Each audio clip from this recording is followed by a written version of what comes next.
여러분 혹시 유대인들이 구약 성경을 자녀들에게 가르칠 때 제일 먼저 가르치는 성경이 뭔지 아십니까? 레위기를 제일 먼저 가르친다고 합니다. 그러니까 이유가 뭐냐? 레위기는 여러분이 아시는 대로 하나님께서 이스라엘 백성들에게 제사법을 가르쳐 주십니다. 이 제사법은 유대인들에게 있어서 가장 중요한 거예요. 하나님께 제사하는 거. 여러분이 아시는 대로 아브라함도 이삭에게, 특별히 아담도 가인과 아벨에게 뭐를 가르쳤습니까? 제사 드리는 거를 가르쳐 줬거든요. 우리 부모님들 지금 아마 온라인으로 예배 드리고 있는 부모님들이 참 많을 텐데 자녀들에게 정말 우리가 꼭 가르쳐야 될 거 뭐겠습니까? 예배를 생명처럼 여겨라. 그래서 예배를 가르치고 또 예배할 수 있는 우리 부모님들이 되기를 주님의 이름으로 축원합니다. 그래서 예배만큼 중요한 거 없는데 레위기가 중요한 또 한 가지는 뭐냐면 레위기에는 하나님이 어떤 분인지 하나님의 속성에 대해서 말씀을 했어요. 19장 2절에서 이렇게 말씀하시죠. 너는 이스라엘 자손의 온 회중에게 말하 이르라.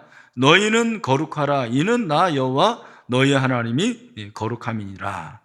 하나님이 어떤 하나님이라고 합니까? 하나님은 거룩하신 하나님. 그러니까 너희도 거룩하라 라고 말씀을 하십니다. 하나님이 그렇게 거룩하다, 내가 거룩하니 너희도 거룩하다라고 말씀하신 후에 레위기 19장 9절과 10절에서 뭐라고 말씀하십니까? 제가 또 읽겠습니다. 너희가 너희의 땅에서 곡식을 거둘 때에 너는 반 모퉁이까지 다 거두지 말고 내 떨어진 이삭도 줍지 말며 내 포도원의 열매를 다 따지 말며 내 포도원에 떨어진 열매도 줍지 말고 가나안 사람과 거류민을 위하여 버려두라. 나는 너희 하나님 여호와이니라. 또 나는 여호와 너희 하나님이라. 그렇게 말씀하시는데 그렇게 말씀하시기 전에 뭐를 얘기하시냐면 추수할 때 반 모퉁이를 베지 말고 그대로 내버려 두라라는 거예요. 왜? 누가 먹을게 하려고? 가난한 사람들, 거류민들이라는 건 뭘 말하는 거죠? 나그네들, 그 사람들을 먹이기 위해서 그대로 내버려 두라는 거죠. 뭡니까? 형제 사랑을 말하는 거죠. 이웃 사랑을 말합니다. 우리는 여기서 아주 중요한 신앙의 원리 하나를 발견합니다. 하나님이 거룩한 하나님이기 때문에 너희도 거룩하라 그렇게 말씀하시고 또 하나님께서 이런 하나님이다.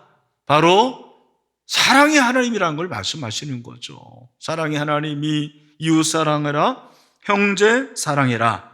그러니까 거룩은 뭘로 이어진다라는 거예요? 형제 사랑, 사랑으로 이어진다는 것을 레위기 19장을 말씀했어요. 근데 여러분 그 19장의 원리가 오늘 데살로니가 전서 4장에도 그대로 드러나는 것을 우리가 찾아볼 수가 있습니다. 지난주 우리가 하나님의 뜻이 뭐라고 그랬습니까? 하나님의 뜻이 거룩이라고 그랬습니다. 하나님의 뜻은 거룩이다. 3절을 보니까 뭐라고 그랬습니까? 우리 3절 말씀 다 같이 읽겠습니다. 시작. 하나님의 뜻은 이것이니 너희의 거룩함이라 곧 음란을 버리고. 하나님의 뜻이 뭐래요?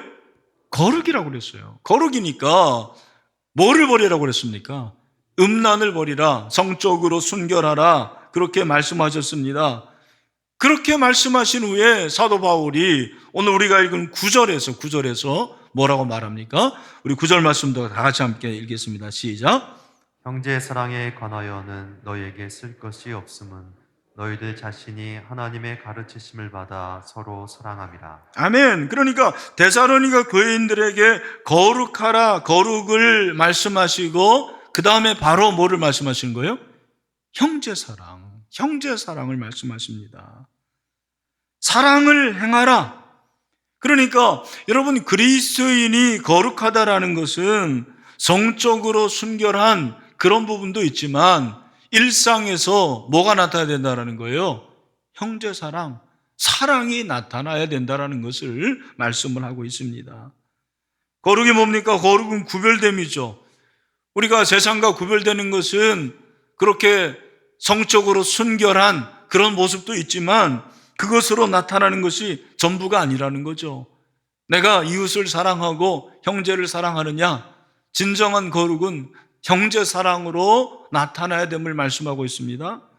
여러분, 이 성경을 우리가 요약하면 두 가지로 요약할 수 있습니다. 뭡니까? 하나님의 사랑과 이웃 사랑. 우리 신일교회 교인들은 이것만큼은 알고 있어야 돼요. 그게 두 가지가 뭐예요? 하나님의 사랑과 이웃 사랑. 수직으로 하나님 사랑하고 수평으로 이웃 사랑하는 거죠. 그런데 내가 하나님을 사랑한다라는 증거가 뭐냐? 내가 하나님을 사랑하는 증거가 형제 사랑이라는 거죠. 요한일서 4장 20절부터 21절을 보니까 사도 요한이 이렇게 말합니다. 누구든지 하나님을 사랑하노라 하고 그 형제를 미워하면 이는 거짓말하는 자니 보는 바 그 형제를 사랑하지 아니한 자는 보지 못하는 바 하나님을 사랑할 수 없느니라. 우리가 이 계명을 주께 받았으니 하나님을 사랑한 자는 또한 누구를 사랑할지니라? 형제를 사랑할지니라. 그렇게 말씀하고 있습니다. 바울은 이 형제 사랑을 실행하라고 그래요. 행하라고 말합니다. 10절이죠. 너희가 온 마게도냐 모든 형제에 대하여 과연 이것을 행하도다. 이것은 형제 사랑이죠. 그러니까 여러분, 데살로니가 교인들은 형제 사랑을 한 것 같습니까? 안 한 것 같습니까? 했어요. 이것을 행하도다. 형제들아 권하노니 더욱 그렇게 행하고. 그 말은 무슨 말입니까? 지금도 너희들이 형제 사랑을 하는데 더 많이 사랑해라. 힘써라. 사랑이 말이 아니고 실천이고 행함이라는 것을 가르쳐주고 있는 것입니다. 요한일서 3장 18절에 보니까 사도 요한이 그렇게 말해요. 뭐랍니까? 다 같이 시작. 자녀들아, 우리가 말과 혀로만 사랑하지 말고 행함과 진실함으로 하자. 모함으로 행함과 진실함으로 하자. 그렇게 말씀을 하고 있습니다. 이 데살로니가 교인들의 형제 사랑은 사실은 굉장히 유명했습니다. 어떻게 알 수 있느냐? 로마서 15장 26절에 보면 이는 마게도냐와 아가야 사람들이 예루살렘 성도 중 가난한 자들 위하여 기쁘게 얼마를 연보하였음이라고 그랬어요. 여러분이 얼마나 놀라운 사랑입니까? 그죠? 여러분이 생각할 때는 데살로니가 교회가 그렇게 물질을 도우니까 물질적으로 풍부했고 그리고 그들이 넉넉했느냐? 그게 아닙니다. 그 당시에 배경을 보면은 학자들이 보통 얘기를 합니다. 이 데살로니가 교인들이 살았던 그 1세기에 80% 이상이 다 가난한 자들이었습니다. 일용직 노동자들이 대부분이었습니다. 하루 벌어서 그렇게 하루를 살아가는 거예요. 여러분 꼭 기억하세요. 2000년의 기독교 역사 중에서 우리처럼 이렇게 풍부하게 잘 사는 그런 시대가 없었어요. 제일 잘 사는 거예요, 여러분들. 그래도 아멘도 안 하는데, 여러분 제일 잘 사는 줄 믿으시길 바랍니다. 제일 잘 살고 있어요. 진짜 그 당시는 가난한 사람들이었습니다. 얼마나 가난했는지 모릅니다. 찢어지게 가난했습니다. 그들은 엘리트가 아니었습니다. 그들은 귀족이 아니었습니다. 그럼에도 불구하고 자신들의 물질을 아껴가지고 바울에게 전해주는 거예요. 바울이 그 헌금을 받아들고 예루살렘으로 가는 거예요. 사실은 예루살렘에 가면 죽음이 기다리고 있었습니다. 자기를 죽이려고 하는 그 자객들이 기다리고 있었습니다. 그럼에도 불구하고 바울이 데살로니가 교인들의 그 눈물 어린 헌금을 받아들고 예루살렘에 가지 않을 수가 없었던 거예요. 여러분, 이런 것들을 데살로니가 교회 주변에 믿지 않는 사람들이 보고 듣지 않았겠습니까? 그랬을 때 그들의 마음이 어떻겠습니까? 엄청난 반향이 있었을 것입니다. 이야, 참 데살로니가 교인들 대단하다.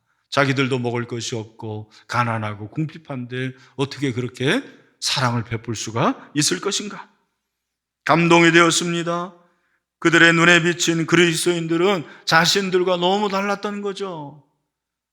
바로 그 사랑, 형제 사랑, 그 형제 사랑을 바울이 얘기하면서 너희들 그 사랑 만족하지 말고 더 사랑해라, 형제 사랑을 실천하라, 그렇게 말씀하고 있는 거예요. 제가 지난주에 우리가 거룩하자, 그래서 부부가 서로 좀 친밀한 그런 시간을 갖자라고 그랬습니다. 여러분, 한 주 동안 그렇게 부부가 친밀한 시간을 가지셨나요? 네, 그렇게 하셔야 됩니다. 네. 저도 제 아내하고 이제 친밀한 시간을 가지려고 이번 주에 연말당회를 준비하는데 20번째 지금 준비하고 있잖아요. 처음으로 제가 연말당회 준비하면서 제 아내하고 같이 기도원을 갔습니다. 기도원 가가지고 광림수도원에 있는데 낙엽이 그냥 그 옆에 숲에 쫙 깔려 있는 거예요. 제 아내가 그렇게 물어보더라고요. 여보, 낙엽이 왜 떨어지는 줄 알아요?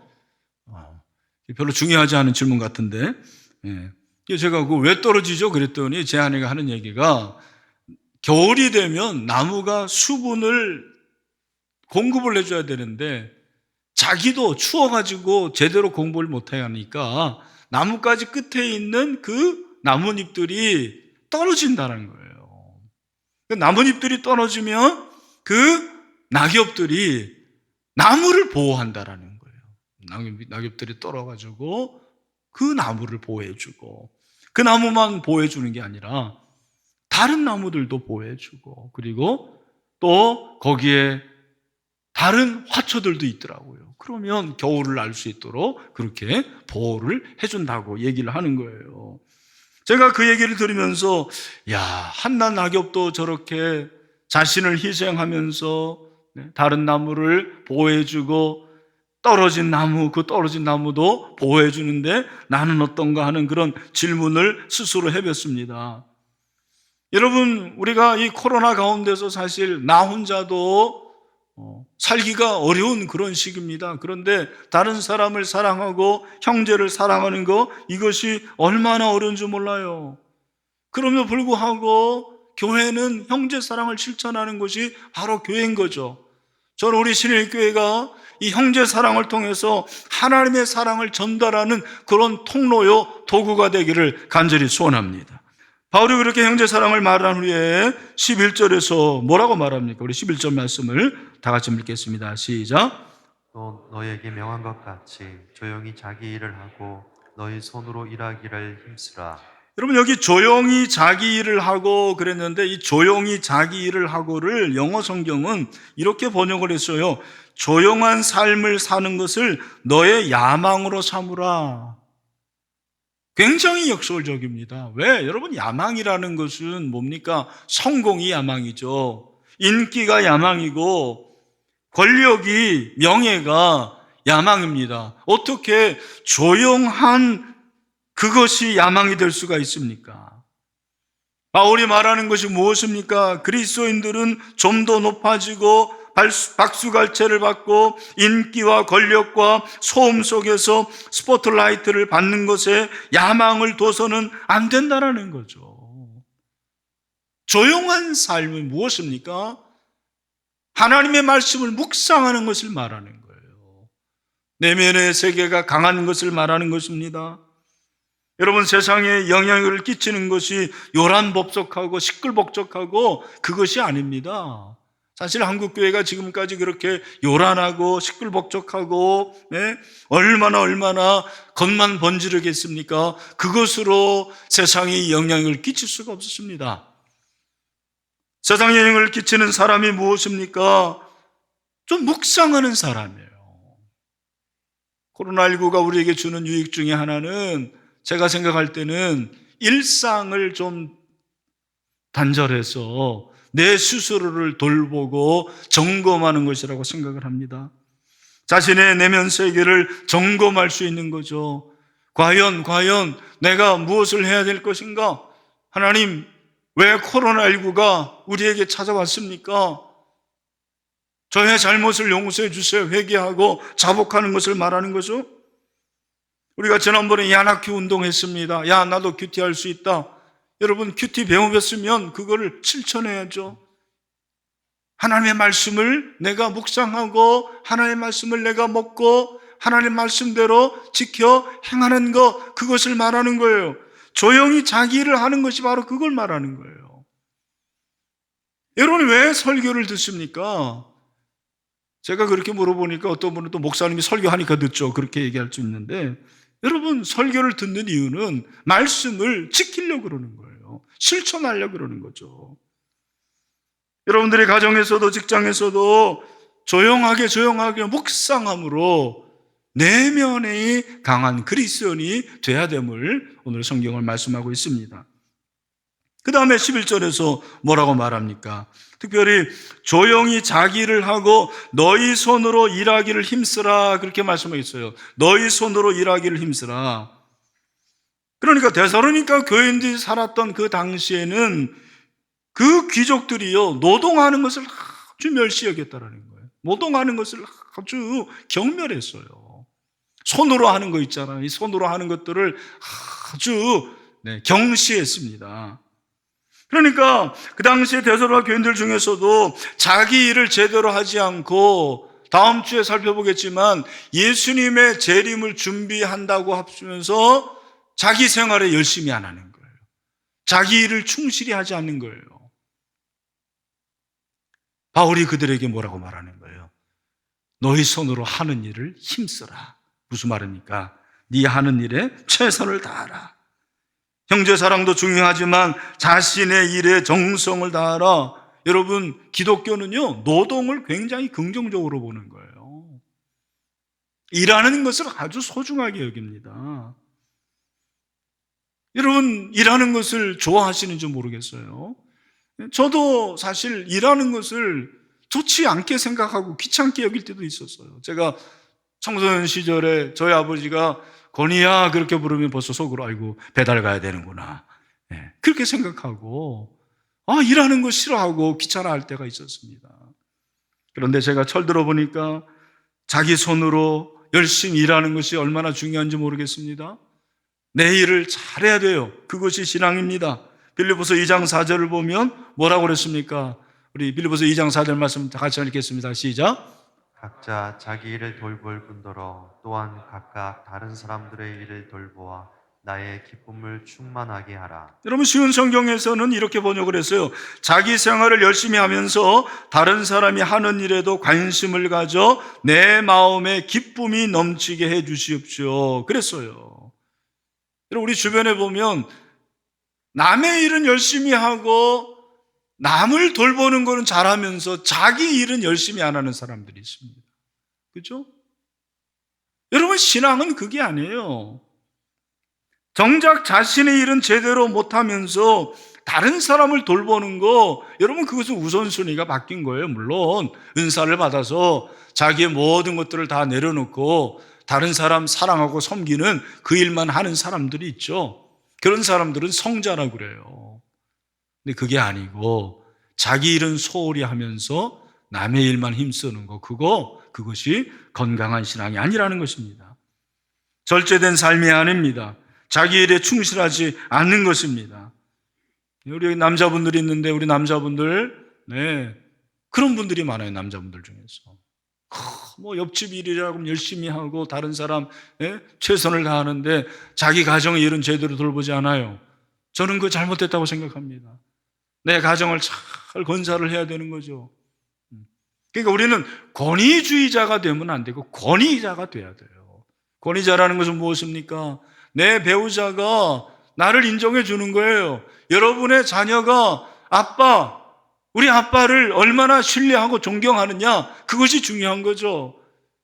가정이 참 중요하다고 저는 생각을 합니다. 여러분, 우리 자매들도 마찬가지입니다. 우리 자매들 살림도 잘해야 돼요. 어떤 목사님은 살림 제대로 하지 않으면 교회를 하지 말라는 그런 목사님도 있습니다. 어떤 분에게는 희소식이 되는지 모르겠는데 살림도 잘하라는 거예요. 예수 믿는 사람은 그래야 된다는 것입니다. 직장 생활을 하시는 분들, 직장에서 인정받고 성실하고 존경을 받을 수 있어야 돼요. 여러분의 상사들이 여러분에게 일 맡길 때 이 사람에게 일 맡기는 것은 나는 마음이 놓인다, 그래야 돼요. 여러분의 부하들이 상사를 존경할 수 있어야 됩니다. 존경받는 그리스도인이 되어야 된다는 거예요. 그렇게 될 때 12절이 나오는 거예요. 12절이 오늘 본문의 핵심 구절이고 결론입니다. 우리 12절 말씀을 우리 가정에서도 한번 크게 읽겠습니다. 시작. 이는 외인에 대하여 단정히 행하고 또한 아무 궁핍함이 없게 하려 함이라. 아멘. 여기 보니까 여러분, 이는이라는 것은 지금까지 내가 말한 모든 결론을 말하는 거예요. 이렇게 형제 사랑하고 조용히 자기 일하고 자기 손으로 힘쓰면 어떻게 되느냐? 외인에 대하여 단정히 행하게 된다라는 거예요. 그리고 궁핍함이 없게 된다라고 말합니다. 대단한 교인들이 그런 영향력 있는 그리스도인이 되기를 사도 바울은 간절히 원했던 거예요. 이 부분에서 한국교회를 돌아보지 않을 수가 없습니다. 최근에 저희 교단 미래정책전략개발위원회에서 설문조사를 했습니다.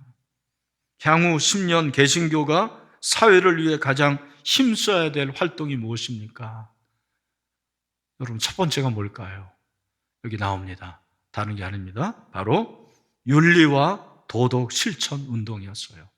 그 다음에 사회적 약자 구제와 봉사였습니다. 여러분, 윤리적으로 도덕적으로 사는 거는 그 사실은 기본입니다. 우리가 공중도덕 잘 지키고요, 법대로 살아가고. 여러분, 그건 신앙을 떠나서 상식이에요, 상식. 그러면 한국교회가 어떤 미래상이 돼야 되겠느냐라는 질문에 대해서 1위가 뭐냐면 사회적 약자를 돕는 교회, 2위가 사회의 올바른 방향을 제시하는 교회였습니다. 여러분, 그렇습니다. 저와 여러분이 인정을 받아야 돼요. 신뢰를 받아야 돼요. 아니, 그걸 넘어서 존경을 받아야 되거든요.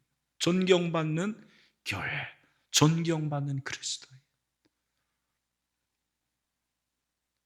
여러분이 오해하는 것 한 가지가 있습니다. 그게 뭐냐면 그리스도인이라는 단어예요. 여러분, 그리스도인이라는 단어는 처음 사용된 게 사도행전 11장입니다. 사도행전 11장에 보면 뭐라고 그랬습니까? 26절에서 만남의 안디옥에 데리고 와서 둘이 교회에 1년간 모여있어 큰 무리를 가르쳤고 제자들이 안디옥에서 비로소 그리스도인이라 일컬음을 받게 되었다라고 그랬습니다. 여러분, 여기서 이 그리스도라는 이 단어는 예수에게 미친 사람들이에요. 예수님에게 속한 사람들. 근데 이 단어를 안디옥 교회 교인들이 우리는 그리스도인들이야 그렇게 말한 게 아니더라고요. 누가? 불신자들이. 저 사람들은 그리스도인이야. 저 사람들은 우리하고 달라. 저 사람들은 특별한 사람들이야 라는 그런 의미로 그리스도인이라는 말을 붙여준 거예요. 오늘 우리는 내가 그리스도인이라고 자처하면서도 내 옆에 있는 동료가 이웃이 과연 그리스도인이라는 그런 이름을, 그런 호칭을 붙여줄 수 있을까요? 안타깝게도 그러지 못한 경우가 많이 있다라는 것입니다. 오늘 예배를 드리고 있는 우리 사랑하는 신일의 형제자매 여러분, 내가 그리스도인이라고 그렇게 자부하는 것도 좋지만 우리 주변에 그 누군가가 저와 여러분을 보면서 저 사람은 그리스도인이야 그렇게 부를 수 있는 진짜 그리스도인이 될 수 있게 되기를 주님의 이름으로 축원합니다. 그게 거룩한 영향력이라는